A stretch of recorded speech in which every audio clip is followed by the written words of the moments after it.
Well, summer's here, and there are a lot of things out there that aren't so enjoyable. The creepy crawly stuff, the stuff that can bite you, even get you really sick.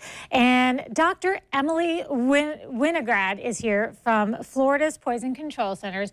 And Doctor, you have brought some things that are real and not real. And we're going to talk about those things as we go down the list. But what is the most prevalent type of bite that is causing people stress over the summertime?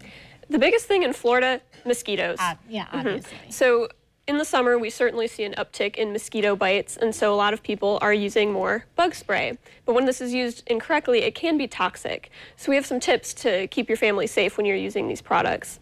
The first thing is that in children less than 2 months old, you shouldn't be using any kind of DEET-containing bug spray.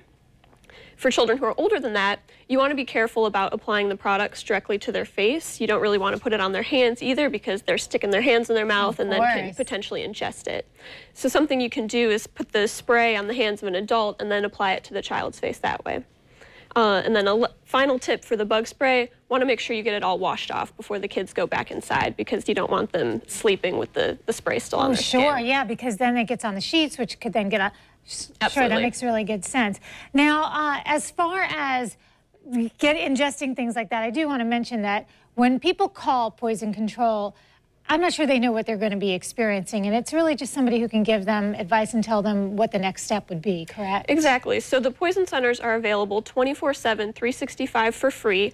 All the information you provide to us is confidential, and when you call, you're actually talking to a nurse, a pharmacist, or a doctor, so you're getting a healthcare professional who can give you treatment advice for these kinds of things. Because my guess is in this day and age, everybody first goes to their phone and tries to look up what they think is the answer, when literally they could be on the phone with a professional. Exactly, and get the right answer the first time. So I remember putting baking soda on a bite I've had, and I want to say it was a jellyfish or something like that, but there are some like home remedies, and I'm looking at those spiders thinking that must be what we're talking about now. Exactly. So something that's really simple that individuals can use to treat really any kind of insect bite they might experience is baking soda and water. You can mix these together, make a paste, put it on the bite, and that'll do a lot to help with the irritation you can see from a mosquito bite or a spider bite. Spider bites can be quite serious. That's true. And so if an individual is bitten by a spider and they have any questions about how to manage it, they can always call Poison Control at 1-800-222-1222. All right, let's get over to those snakes that look a little bit too real for my taste. So when you see a snake, I know a lot of people have little rhymes and ways that they can tell whether or not it's poisonous or not. But what do you do in a worst-case scenario? Sure. So there are 6 species of venomous snakes in Florida. And so if you or someone you're with is bitten, there's a couple do's and don'ts that we like to go over. Things you should do: remove any jewelry or constricting clothing.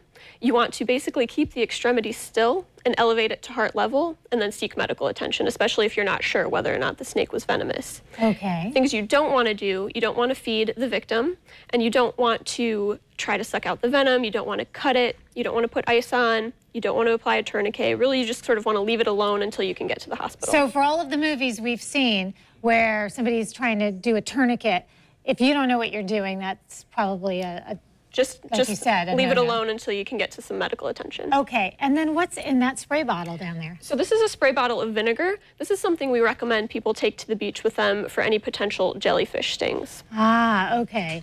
And that actually, I think, was also recommended. When I had that jellyfish bite, I remember soaking in vinegar and it instantly feeling better. So the first step, if you are stung by a jellyfish, is making sure you get all the tentacles removed. And the best way to do that is actually with seawater. So the same water that the creature came from, you want to try and rinse it off, scrape the tentacles off with either a credit card or a butter knife, and then once you've done that, you can apply vinegar to the site for some pain relief. And I love the idea of bringing it with you, because that certainly wasn't something that we had handy when that happened for us. So for more information, you can head to our website, rivercitylivetv.com, and we'll make sure that the number is up there. That way you don't have to jot anything down really quickly right now. And just remember, they are a phone call away, and it can make all the difference in the world. Thank you so much, Doctor. Thank you. We'll be right back.